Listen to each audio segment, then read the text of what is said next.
Thank you so much. Thank you. Good morning. Great to be back in Ybor City at HCC. Thanks for hosting us, and we're excited about today's announcement. And joining me for today's announcements are Attorney General Ashley Moody, as well as our Commissioner of Education, Manny Diaz, and the Chancellor of the State University System of Florida, Ray Rodriguez. We'll also hear from a mother of three here in Hillsborough County, Kimberly Davis. And then we've got a motley crew of legislators here today. We have Senator Jay Collins and Senator Danny Burgess are here. And then we have Representatives Gonzalez-Pittman, Coster, and Cheney, and I want to thank all of them for their hard work, particularly over these last 6 to 8 months. We've done an awful lot, and we signed the budget last week, of course, I think most of you know, and we're in really, really good shape. I think Florida, we have millions of more people than New York does now, and our budget's half the size of theirs. But I think our services and infrastructure and education are all better, so why are you spending all that money and taxing people like that? So I think we're showing how it's done, and I think these legislators, have really helped lead the way. So thank you for what you've been able to do. So you may have surmised that we're going to be talking about higher education today, and we are going to be taking an action to defend Florida's higher education system. We are currently ranked #1 in the nation for higher education by some of these publications. And one of the reasons we are is we are the lowest in America for tuition and fees in higher education, and that's really important. And I don't think we have done tuition increases in Florida, I think, for about 10 years. And so that's something that's been very, very significant. I think if you look over the last generation, academic inflation has been like way, way, way over and above anything with normal inflation. And part of the reason for that is people in my generation, when we were coming up, and people a little bit after us too, were basically told, you're not going to be successful unless you go get a college degree. And while that's great to aspire to, and we want to have pathways for people, you had a generation of students who went deep into debt, and many of them had degrees that weren't necessarily putting them in a position to do anything special in the economy.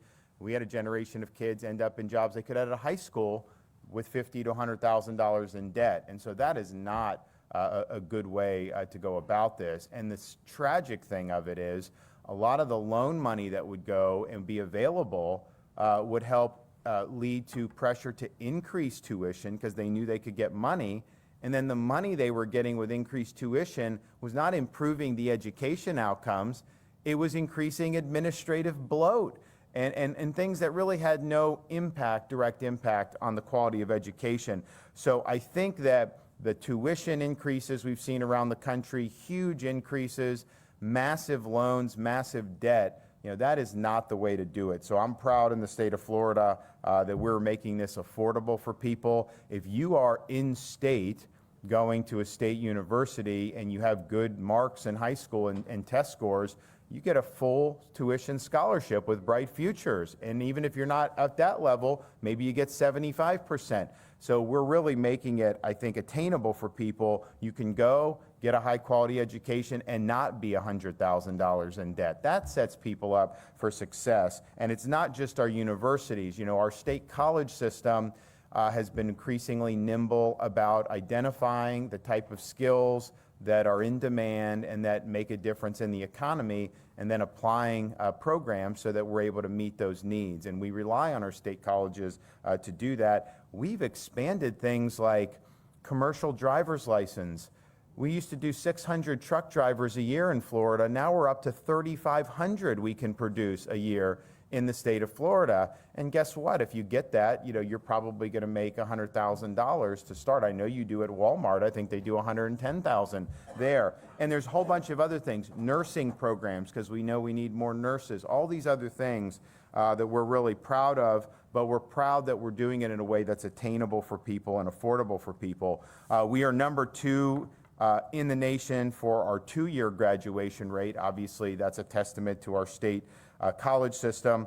And then #4 for a 4-year graduation rate. You know, the dirty little secret is a lot of these universities kind of want to incentivize you to do 5 or 6 years because, you know, they just get to pocket more tuition money, you drag it out a little bit. You know, us in Florida, we very much expect the 4-year graduation, and that's really where we try to go. So we want you in, and we have some students I know, I mean, I've got people on my staff who graduated with a bachelor's degree in like 2.5 years. And so we want to do that. Get in, get what you need, and then go get on with your life. It's really, really significant. So we're proud of all that. You know, and at the same time, I think we recognize in Florida that these institutions, you know, are not existing in a vacuum. These are not institutions that could exist without the support of the taxpayers of the state of Florida. They are funding billions and billions of dollars into these systems because we think it's important. But I think one of the things that goes along with that is if Florida taxpayers are footing the bill for this, we need to ensure that these systems are accountable to the best interests of the state of Florida and the people that you elect to oversee the budget and oversee the administration of this. There's a strain of thought that somehow, you know, if you step on a university campus, that somehow you just do whatever you want, and even though you're funded by the taxpayers, there can be no meaningful oversight or making sure that we're focused in the proper direction. We reject that in Florida. I mean, we think not only do we have the right to ensure that the universities are pursuing the proper mission, we have a responsibility to ensure that universities are pursuing the core mission. And for us, you know, we believe in the traditional mission of a university to pursue truth, to be able to promote rigor in academic discourse, and to prepare students to be citizens of this republic. And I know that that's not necessarily, that may have fallen out of fashion in many parts of the country, but we don't think that the purpose of universities is to impose an ideological agenda. There should be freedom of discussion, freedom of speech, and there shouldn't be an imposition of an orthodoxy. And we've just been very clear on that. And we've done things not only to make sure that we stay on track with the core mission, but also to make sure there's accountability writ large in the university. And we've enacted over the recent years a number of reforms that we think are very, very positive. One, we've actually legislative reforms so that these accreditors, and I'll talk more about those in a minute, these accrediting agencies are not the end-all be-all, that we have an ability to go seek different accreditors to make sure that we're getting the proper accreditation. And the reason why that's important is because they tie all the federal money to it. So if somebody, now granted, our university system, you don't necessarily need to take out a lot of federal loans because it's affordable, but people sometimes do, a Pell Grant, all these things. If you don't get accredited, then they will not give any of this federal aid. And so who these accreditors are, nobody really knows any of these people. Who elected them? Nobody elected them. They're just kind of existing, you know, out there in the ether, and we're supposed to genuflect without any accountability. And so we've recognized that is not appropriate. Second, we now have in Florida, all tenured professors must undergo review every 5 years and can be let go for poor performance. And I think that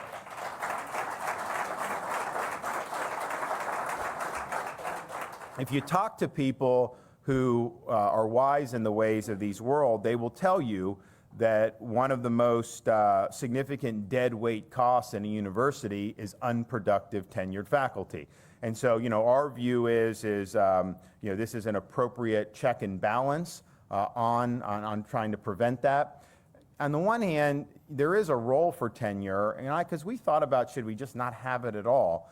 And I was sympathetic to that because I'm like, you know what, we can just hire people to do a good job or whatever. But we had during COVID, you know, you had some tenured faculty at places like Stanford who were speaking out very early against lockdowns, against forced masking, against school closures. And I guarantee with the hysteria that was happening, you know, those people would have definitely been run out of town. They would have lost their jobs, you know, if they didn't have tenure. So I do think that there is value in that. So I think we struck the appropriate balance with what we've done. But what it's going to end up doing is it's going to provide very positive turnover. we've put in huge amount of money directly to the university presidents so that they can go out and recruit new faculty.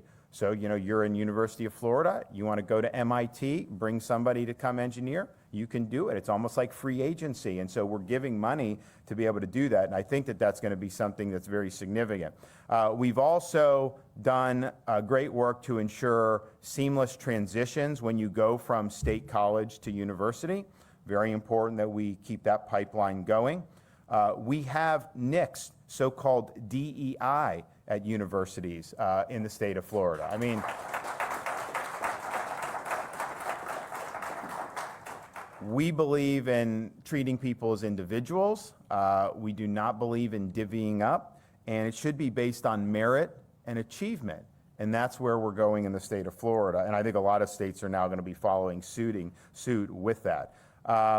We also are re-empowering our university presidents to be the final decision maker at their schools when it comes to personnel actions. And so the question is, should the faculty unions be the ultimate decider, or should the president and the board of trustees, who are really our representatives through the governor's appointments on there, and we believe it should be ultimately the president and the board, because they're accountable, at least indirectly, to the people of Florida. Faculty unions are just not accountable. And I also think, as we're striving for more intellectual diversity, the more power these faculty unions have, I think the more apt they are to force people to toe the ideological line. And so this has been, I think, a series of very positive reforms that are reorienting our higher education system, I think, in a really good direction. Now, that brings us to why we're here today, because all the things I just said, I think most people would say, make sense. I think vast majority of people would agree with it, but even if you don't agree with it,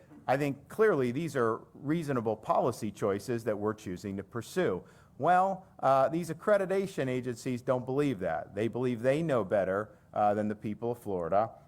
They believe that Florida should potentially lose student aid as a result of making these types of reforms. And so the Biden administration is seeking to crack down on the state of Florida for what we are doing. And the way it works is there's accreditors, and the Department of Education approves whoever they want to be an accreditor. And then under their theory, the accreditor can serve as a veto against the entire state of Florida. That if our legislature passes, reasonable reforms, governor signs it, that they somehow get a veto of that process. And I've read the state and federal constitutions a lot, and I don't recall seeing that clause in either of those constitutions. And so we reject the idea that a totally unaccountable, unappointed, unelected accrediting agency can trump what the state of Florida is doing. And some of these things we did prior to the election, and we ran on it in the election. And this was a big part of what we did. So we have this Southern SACS, they call it, Southern Accreditation Agency here. And, they try to stick their beak into different things with all this. The president of SACS, is quoted as saying, governing boards are the ones that are responsible for ensuring the well-being of the institution, not the governor, not the legislatures, not Jane and John Citizen. And so, that's a view that really this board trumps the entire state of Florida. We reject that. And so today we're going to do something about it. It's not just that doesn't make sense to have these accreditation agencies have so much power. We believe it violates the law and the federal Constitution to allow them to exercise such power. So the Attorney General and I today are filing a lawsuit against the Biden administration, against the Department of Education, Secretary Cardona, and other plaintiffs. And we're asking the court to find this arrangement to be unconstitutional. And it's unconstitutional in a couple ways. First, you cannot take legislative power and delegate it to an unaccountable private body and let them administer that power without any type of checks and balances. And so we believe it violates what's called the private non-delegation doctrine. And we think that we're going to be right on it because, there's over $100 billion in student aid every year that hinges on the decisions of these accreditation agencies. And yet Congress has basically just said, you do it, we're going to stay out of it. And understand why they did it, because they didn't want federal control of education. And so in some respects, I appreciate that. But on the flip side, you now have a situation where these unaccountable private bodies are wielding huge power. I mean, if you're making a decision that could affect billions of dollars of funding, that is really, really significant. And in America, you need to be accountable to somebody. And right now, they're accountable to nobody. So that's one reason we're doing. We're also saying that it violates the Appointments Clause of the Constitution. If this is exercising government power effectively, then people that get appointed need to be confirmed by the Senate like any other executive branch appointee. That doesn't happen here. There's no vetting whatsoever. And then finally, the Spending Clause. It's effectively a condition on federal spending. And while Congress can do that, they got to be explicit about it, and they're limited in how broadly they can do it. So we believe these are really, really strong counts. We believe that we have a great chance of succeeding in this lawsuit. Now, ultimately, what we need is a competitive market in accreditation. It's one thing if there were accreditors out there and you could freely choose where you wanted to go, then I think we would be probably not even having this discussion now. But we're in a situation where that's not the case, where we're expected to go to this one accreditor, and this is an accreditor that has an agenda.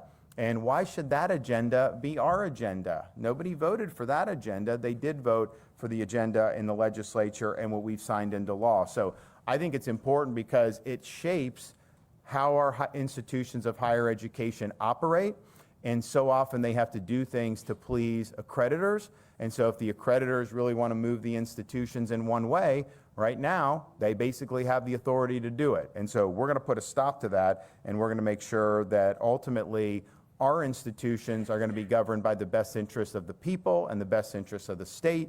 And when you're forking over billions of dollars as taxpayers for these institutions, you have every right to ensure that there's adequate accountability and that these institutions are pursuing the mission that the people of this state believe in. And so we're taking that step today. And I think we're going to be successful. And I think that this will really open up the floodgates for more innovation in higher education. I think that you could have really great competing accredited bodies. And I think that that's something that all states should have access to. So this is the first step in that, but I think we're going to end up seeing it. And within the next couple years, I think we're going to see this accreditation cartel basically come crumbling down and more freedom in higher education reigning supreme. So that will be a good thing for this country. Okay, we will have, we're going to hear from some of our folks here today.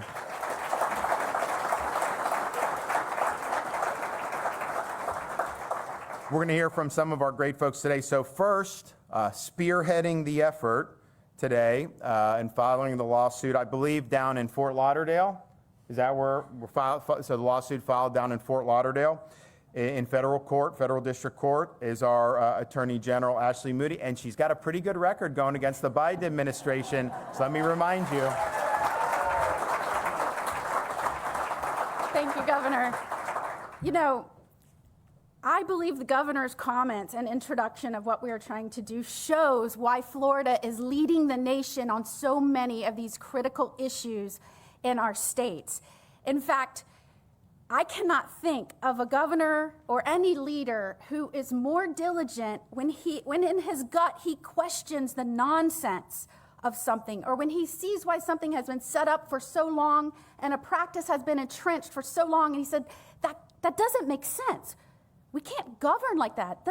That does not make sense. And instead of belly aching and complaining and throwing up his arms and saying, it's just been done like that a long time, it must be right, he digs in, understands always with a lens of constitutional principles. What is it that the people have entrusted to a limited government? What is it that the people expect of this process and this practice?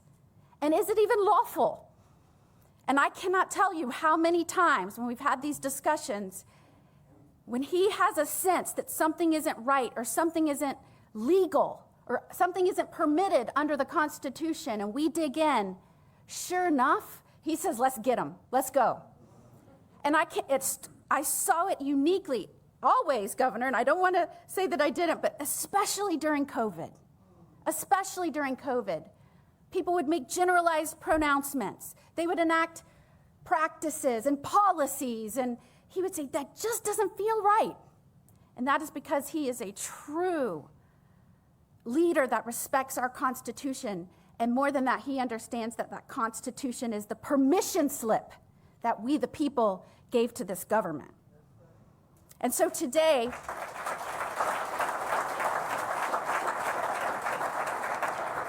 is just a reflection of we, the people, ensuring that it is us, we, that is running government, that is having a say in these practices. All post-secondary educational institutions must, it's not voluntary, you must be accredited by a private accrediting agency to be eligible for federal funding. Congress cannot delegate its authority to a private institution that's not accountable to the people. That's unchecked power, as the governor said. And he has said the legislature, our great legislature, we have our senators and representatives with us today, have tried to play a part in ensuring that we are promoting free discourse and making sure we're having the best leadership and standards in our institutions. And so many times these private accrediting agencies come in and try and trump that.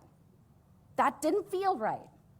And it's not just the most recent actions. I just want to go through with you some examples of the audacity of the belief of these private organizations that they are the emperors of education, that their standards are what goes, that they have the say and all of the standards that are imposed on our institutions. Just listen to some of these examples on how they felt like they were the governing body.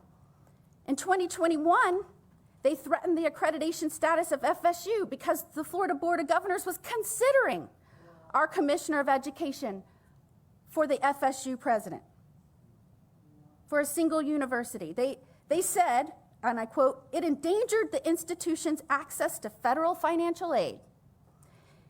And that was not the first time they threatened Florida's institutions. Following a deadly hazing incident at Florida A&M University in 2011, then Governor Rick Scott publicly suggested that the university's president, we should consider suspension. The accrediting agency responded by chastising the governor for daring to express his opinion on a state-owned university that threatened FREMU's accreditation. In 2013, they threatened the accreditation status of the University of Florida when the president was asked to postpone his retirement for a brief time. In other states, and Governor, I wouldn't be surprised if other states follow your brave lead. In other states, in 2012, the accreditation agency threatened the University of Virginia because the school's governing board asked the president to resign.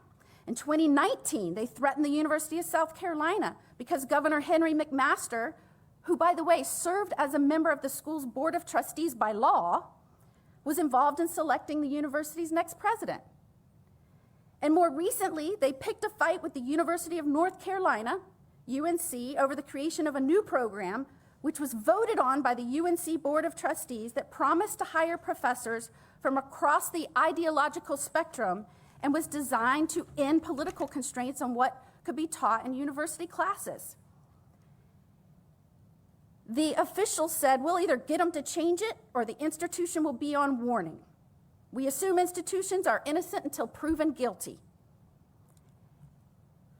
The audacity, the ever-increasing power grab by private agencies over the state's ability to govern taxpayer-funded institutions has been astounding. And rather than sit back any longer and watch the threats continue to escalate, with the assumption it's always been done this way and maybe there's nothing we can do, that ends today.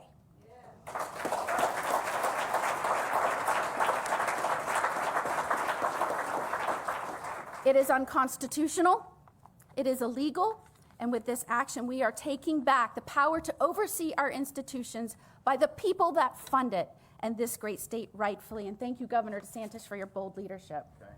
All right, Manny.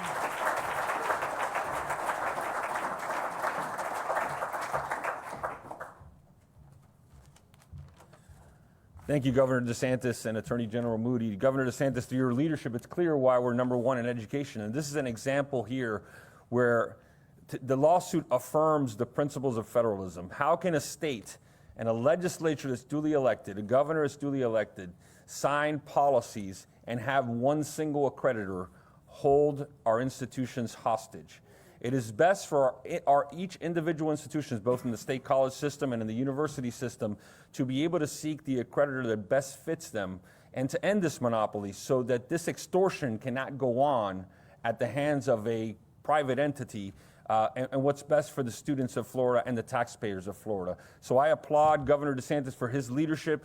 The reason we're #1 is because, as Attorney General Moody said, he sees a problem, and maybe that problem's been going on for a long time, but just because it has, he doesn't sit there and say, we're going to be okay with it. In this case, it's clearly we've taken action legislatively. I was fortunate to still be in the Senate and carry that piece of legislation, and I'm very happy to see our governor and our attorney general lead in this fight to make sure that it's implemented, because these are the duly elected leaders of the people of the state of Florida and what's best for our students. Thank you very much, Governor and Attorney General.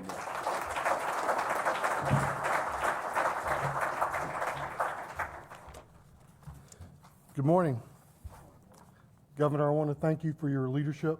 I'm going to echo the commissioner.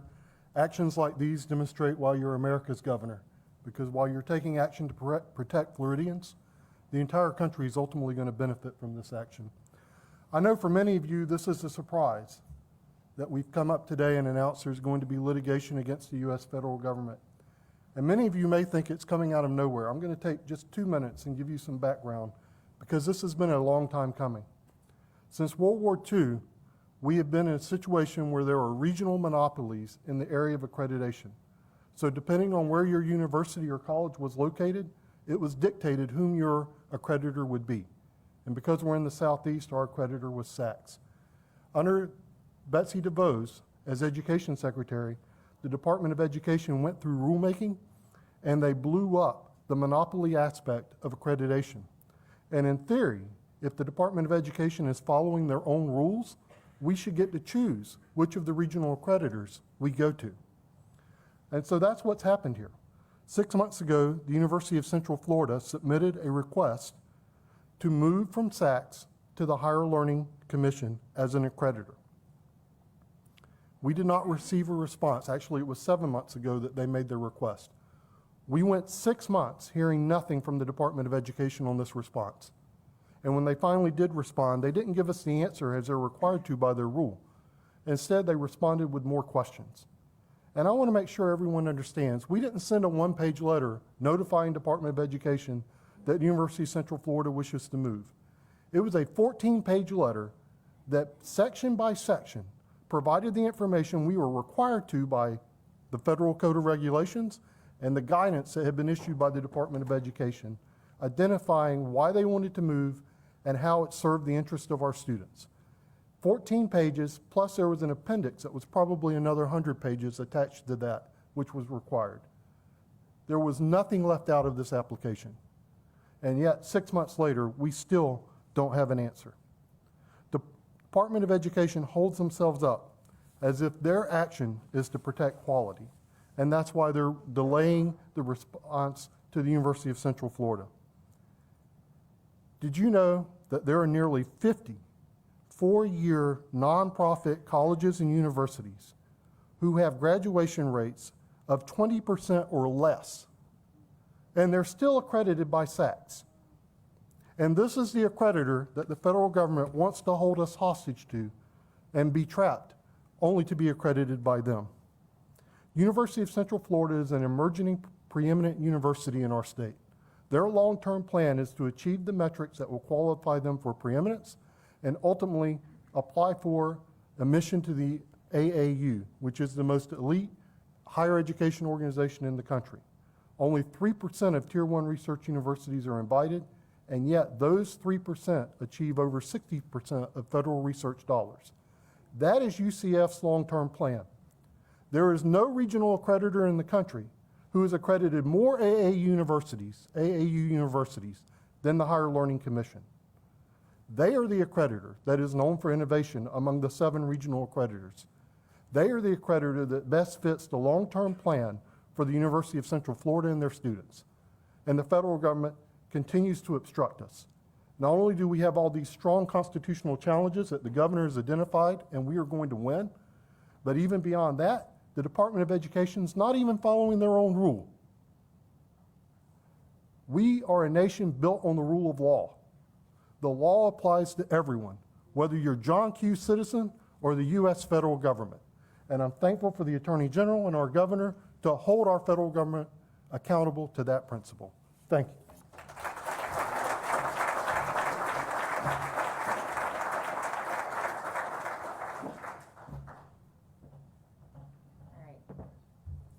Note to the scheduler, please don't make the mom go after that. You guys are a hard act to follow.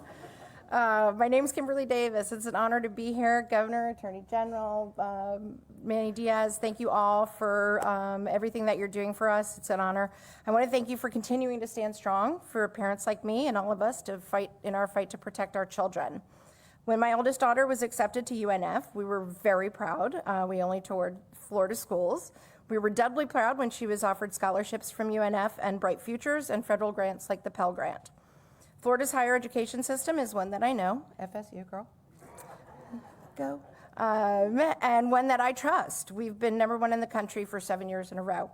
Families are flocking to the great free state of Florida, thank you, Governor, in record numbers, and I know that our world-class higher education system is one of those reasons. And thank you for making it affordable as well. In Florida, our parents, teachers, and professors will focus on education, not woke ideology. I do not want any outside influence, especially from accreditation organizations like SACS, and more importantly, from our current federal government. Right now, unelected federal bureaucrats in DC are trying to run this state. We need to remind them that our governor, Ron DeSantis, runs this state. He never backs down from a fight, and he will always have the backs of parents and protect our ability to choose what is right for our children. In a rogue accreditation agency like SACS wants to play political games of ideology instead of supporting my daughter's earned education. She worked for that. Thank you for helping her. Governor DeSantis is absolutely right to go another way, and thank you for Ashley Moody for filing the lawsuit. Thank you, Governor, for everything you do and are doing to keep Florida free, safe, and #1 in higher education. All right. Thank you.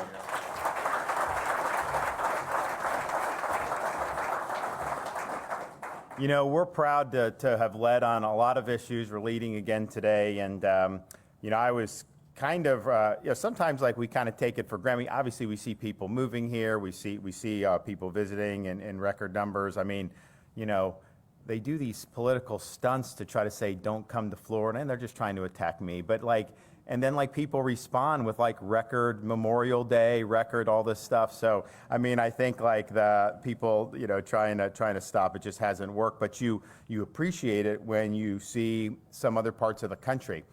So I was recently in San Francisco, and, you know, you see things. I meet people who fled there, and you hear stories, but then when you see it, it's sad. And the thing is it's not something that was preordained. It was something as a result of choices that were made by people governing by ideology. I saw people, I was on the streets for maybe 20 minutes. I saw people defecating on the sidewalk. I saw people using fentanyl openly. I saw people smoking crack openly. And it was kind of a civilization that in decay. And it was more than just having some problems. The number of businesses that were boarded up was really, really sad. And there's a lot of reasons for that. Quite frankly, they did draconian COVID lockdowns that they still have not recovered from. And they sent those kids and locked them out of school, and those kids have not recovered. You hear about this massive learning loss. I can tell you in Florida, our 4th grade reading held strong. We did not lose a point in the NAEP from pre-COVID or after COVID because they were actually in school, and we forced that and made sure that they could do that. But you see kind of what's going on there, and it's sad. But I can tell you, I'm on the street and the firefighters, the fire trucks go by, and these firefighters are yelling out the window, thanking me. And then I have the San Francisco cops come up to me, thanking me for what we're doing in Florida, because, they don't get support there.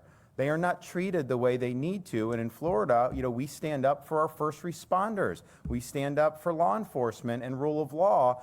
And it makes a huge difference to have communities that are strong when you're getting those things right. It's not rocket science to get it right. You just have to be willing to put aside a lot of the political BS, a lot of the smoke that's out there, a lot of the cultural stuff, and just say, you know what? We're going to focus on basics, and we're going to get the basics right. And it doesn't matter what media says. It doesn't matter what activists say. North is north, and we're going to continue going in that direction. So I'm proud of the work that the legislature has done, proud of the work a lot of people at the local level have done in this state. There's a huge, and I have people tell me, the difference in energy being in like a San Francisco now or in LA, and then being in like Miami is like night and day. And that may not have been the case 20, 25 years ago, may have even been the opposite. So all that being said, don't take anything for granted. I think we make choices as people about how we want to be governed, and those choices have huge ramifications. And I don't think the choices were ever this stark in terms of once a place goes woke, then you have a series of policies that follow from that are very, very destructive. And what I saw was difficult to see.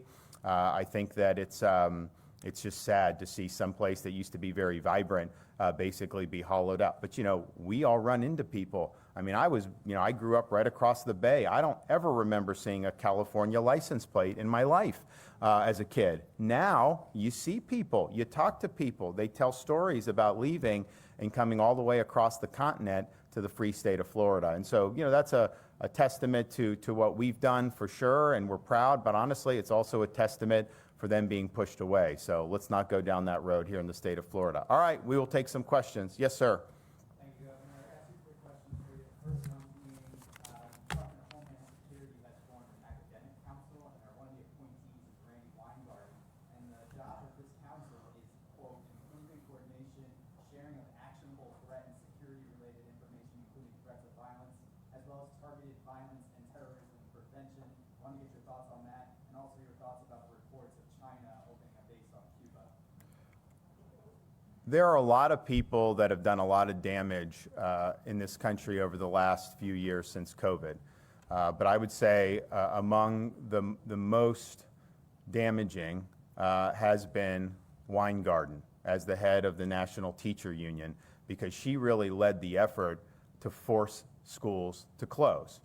When we said in the summer of 2020, I think it was like June of 2020, COVID hysteria was still at fever pitch. We said every school district will be open for in-person instruction. If you care about kids and you care about education, you would have greeted that positively. I know a lot of the parents greeted it positively, even at the time when it was very controversial. She did not.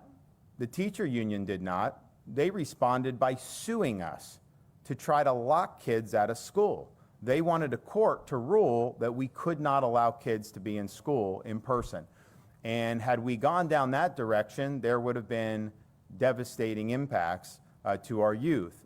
But there were many jurisdictions, because of that activism and because of the power that those unions have over school systems in places like Chicago, Los Angeles, San Francisco, where these kids had no chance. And the sad part about it is the people that would oftentimes be out public advocating for school closures, a lot of times they got their kids private tutoring. They got their kid in a private in-person school. It was really the lower income, the working class families that bore the brunt of her school closures. And I think it's going to have a generational impact, because you can't just keep a kid out for a year and deprive them of being able to do activities, all these things, and think that that's not going to have an impact. It's hard enough growing up right now with all the influences out there. You just completely deprive them. So I just think it was totally deplorable, but I think it sent a message to parents across this country, who are some of these people actually fighting for? They're not fighting for you as parents. In fact, they oppose parents' rights in school. They think the parents should butt out. They're not fighting for the school kids. Lord knows if they did, they would have moved hell or high water to try to get those kids in school. And the data was very clear. When we did it in Florida, yeah, it was controversial because of the narrative and everything. But if you actually sat down and looked at Sweden and some of these places, you knew we were doing the right thing. Wasn't easy politically, and we stood in the breach for people because it was the right thing to do. But this was not something that, and I remember the hysteria when the kids were going back, the national media, and I'm like, nothing's going to happen, okay? It's going to be fine, and we'll be able to get through it. And the same with our universities. I told the universities in 2020, don't police the kids' social lives. Let them be students. And so you know what happened? They didn't. So our kids in Florida, where they were being isolated in other states, our kids in Florida, yeah, they would go out, they'd go to parties, they'd do this. Guess what? Some of them got COVID. Then guess what? They got over COVID, and then they went about their lives. How much better was it to just do that than to try to isolate them and restrict their freedom to just live normal lives? And so I think it was really bad. So she should not be in any position of authority. And maybe someone will have something to say about that in about a year and a half to be able to get that right. In terms of the China, just think about how humiliating this is for the country. They flew a spy balloon clear across the continental United States with basically no pushback. Our people knew this balloon was coming, and yeah, they finally shot it after it had already gotten all the data that it needed and was already, off the East Coast. And it's like, okay, is that a strong country to just allow that to happen? And then now the fact that China is potentially setting up eavesdropping military outposts in Cuba, 90 miles from southern Florida Keys, that is a slap in the face to this country. They do not fear Biden. They realize he's weak, and so they're taking advantage of the weakness. And I think what the CCP understands is they understand the language of strength. They understand if a leader is saying what they mean and meaning what they say and is willing to back it up, they're not going to mess with that. But if they have an opportunity to take some action and to advance their agenda in ways that they don't envision any pushback for, they're going to take that. So I think his whole approach to China has been flawed. They're now really bending over backwards, it seems, to try to get back in Xi's good graces. Meanwhile, China continues to increase their military. They continue to have an inordinate impact on our lives here in America with how much our economy is now dependent on things made in China. You can't even get the ammunition we would need for a war unless you get stuff from China. You can't even refurbish our own nuclear arsenal unless you get stuff from China. And then what does Biden want to do? He wants to force everyone an electric vehicle. Well, guess what? Where do we get the materials to go into creating the batteries? From China. So it actually makes us more dependent on China. So I think there's a few things that we need to be doing. One, and we've taken action in Florida, combat CCP influence within our own country. We nixed the Confucius Institutes in the state of Florida. They put them in universities, colleges, and they're basically propaganda arms of the CCP. We said, not here. We signed legislation banning the purchase of land by CCP in Florida and related entities. They want farmland, they want land near military bases, not here, not on our watch, but they have influence in higher education, they have influence throughout our domestic economy, they have influence in things like entertainment, which, the Soviet Union, yeah, they would have spies and stuff. They never, at the height of the Cold War, had this much influence over American society. So that's just one thing. The second thing is, we need to be economically sovereign as a country. It's one thing to say, you deal with other countries, and of course we will have to do that, but to have so much critical issues in our country depend on China is not healthy. I don't think it's healthy for our industrial base, for our economy, for jobs, for all that. But certainly from a security perspective, it's a huge, huge problem. So we need to be doing more of that here in the United States. And then just finally, we have a limited capacity now to project power around the world.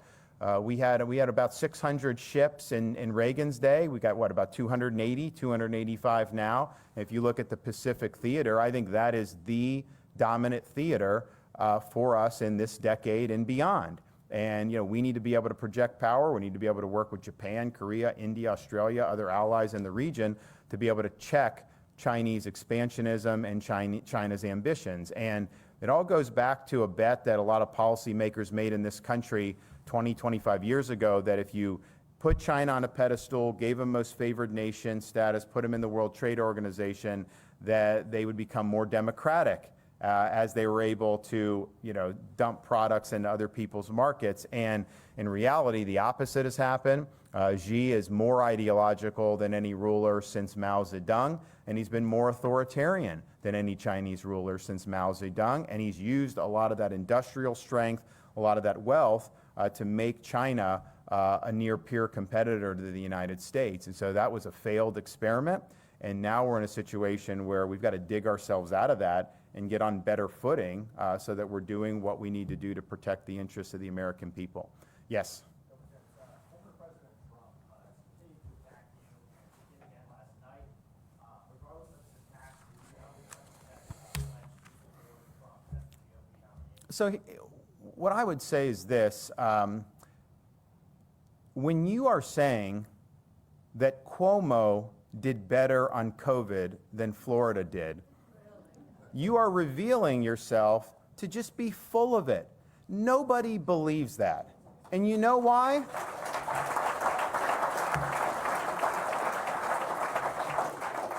And you know why I know that? Because I remember in 2020 and 2021 when he was praising Florida for being open, saying we did it much better than New York and Michigan, and everyone was coming to Florida, and that we were one of the great governors in the United States. And he used to say that all the time. Now, all of a sudden, his tune is changing. And I would just tell people, do you find it credible? Do you honestly find it credible? Would you have rather been in New York during COVID under Cuomo regime, or would you rather have been in the free state of Florida? And I probably can count the number of Republicans on my hand in the nation who would have rather been under Cuomo in New York, and we know that. And so these are just frivolous criticisms, but in some respects, I think it shows that, if you have to make that argument, then you probably don't have very good arguments, because the reality is everything he said about us for years, about how strong we were, how good we were, how we've delivered for the state, those happen to be true. And now he's trying to backtrack because he views he needs to do that. And he's saying things that are false. And so that's fine if you want to do it. I don't think people are going to buy it. I don't think it's going to ultimately matter in the end. I think we're going to be successful. But at the same time, you get into these processes, it's like, I want to beat Biden, okay? I will do that. I will get that done. And I think more importantly than that, I will actually bring these policies for a landing and get it all done up there. It's one thing to promise things, but when you don't deliver on it, then it's like, okay, then they get in and then they get to do stuff by the time they get in. So we'll do it. But it's a important process. And, you respect the process and you respect the people's decisions, how this goes. But I'm very confident that those decisions are going to be positive for us. Back there, yes, sir? Which lawsuit is that? She's suing us every other day, it seems like. What was it about? It's about my staff? It's totally frivolous. So, we have staff in the executive office of the governor who in their private time have wanted to do things to be able to help our campaign.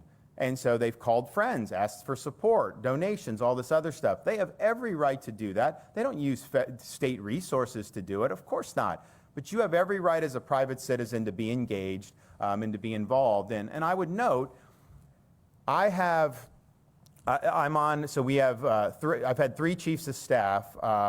We had Shane for the first 2+ years. Adrian was always meant to be a short term. And then now we've had James.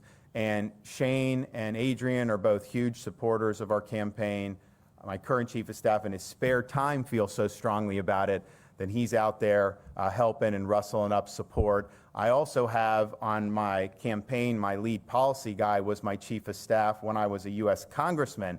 He felt so strongly that he's moved, he and his wife moved to Florida from Washington, D.C. to be a part of our operation. And so I think it shows, you know, these are people that have worked for us through the years, and here we are, and they're rallying support for me. That's not true about every other candidate. I mean, there's other candidates that a lot of the people that have worked for them, you know, they're running for the hills. And they don't want to be a part of a future campaign. And so I think it shows that from the time we were involved in any of this stuff, we've basically been very mission oriented. We've really asked a lot of people to just stay on target and get as much done. But I think a lot of people feel very, very strongly. So I think it's a very positive thing. I'm confident it was 100% totally compliant with anything. And I think it's just a great testament that people understand we need to change some things in this country. We're off kilter. We can't keep going like this. And so we really represent a restoration of sanity in this country. We represent a return to normalcy. You can't have communities being overrun by illegal aliens coming in. You can't have them be overrun by drugs and criminals. That's not what community life is supposed to be. And they know that we'll also restore integrity into institutions like our military. Not have woke ideology, but commitment to mission. Our constitutional system, there's no 4 branches of government, there's 3. We don't have an administrative state that gets to operate on its own, not by design. It's doing that now. We're going to bring that to heel. We're going to restore proper integrity. So I think people realize that we need a change, and we represent that change. Okay, yes.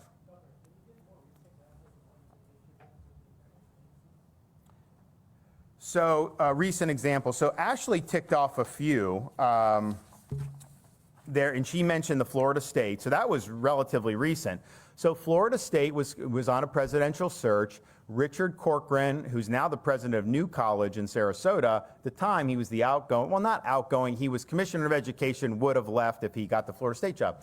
And just the fact that he got floated as a potential candidate, this Sachs came out and threaten the entire accreditation of the university because they considered somebody to be the president. Oh, by the way, he was the commissioner of education over the 3rd largest state in the country, a state that's had rising scores, better performance. 25 years ago, Florida was not number 3 and 4 in the country in 4th grade reading and 4th grade math. That just was not true. And so there, you know, he had a lot of accomplishments, a lot of great reforms. He had been Speaker of the House. So it's fine if, like, you don't think that's your ideal candidate, but to say you lose accreditation for just potentially considering or putting someone in the hopper, you know, is ridiculous. I think Ashley may have mentioned when they had the deadly hazing incident at Florida A&M, my predecessor suggested that maybe action needed to be taken against the president of the university. And then they basically chastised the governor for expressing an opinion. Again, this is a state publicly funded university. The idea that we should just have our head in the sand, regardless of what happens, you're paying for this university with your tax dollars. It would be dereliction of duty not to care about what was happening. And then in Georgia, the accreditor threatened funding of every single college and university in the state because there was a pending appointment of a former governor to oversee, I think they have like a board of regents overseeing the university system, and they did the same thing in South Carolina. So, you know, you have a former governor, I believe it was Governor Perdue. He had also been the Secretary of Agriculture under the Trump administration. Guy had a heck of a resume, and the idea that somehow putting him as head of the university system would be something that you would lose funding over, you know, this is just outrageous. And I can guarantee you, you know, Perdue was appointed by a Republican governor. He was a Republican. If the shoe were on the other foot in terms of party, do you honestly think that Sachs would have issued that ultimatum? No way. No way. So they're pursuing their agenda. And the question is whose agenda should ultimately govern? The people's agenda? People elect. We had we had an election. All these folks ran. I ran. They made their decision. We talked about education a lot over the last 4 years, made the decision, and then here we go doing it. And should that ultimately be the agenda that governs, or should it be an agenda from some random accrediting body that none of us know, none of us have any impact over? They're just kind of out there floating around on their high horse doing whatever they want to do. Clearly, if you believe in constitutionally accountable government, you believe that it should be we the people that ultimately are channeling our interests through our elected representatives. And so that's what we're doing. I do think that more recently with the reforms I enunciate at the top of the press conference, Biden's folks are pushing back on this. I mean, they're sending these letters, these dear colleague letters, or whatever they call them. One of the counts in the lawsuit is that just sending a policy letter violates the Administrative Procedures Act. If you're going to promulgate a regulation under federal law, there's a process you got to go. You have notice and comment and all this. All they do is send these letters. And what happens is most people, most states or private companies, if they get one of those letters from a federal agency, they fold because they know the federal government's powerful. We don't fold in Florida. We fight back in Florida, and that's why we're doing this today. We have rights as Floridians. We have rights under the 10th Amendment of the Constitution as a state to be able to govern our affairs this way without having extra constitutional or extra legal federal interference. Thanks, everybody. God bless.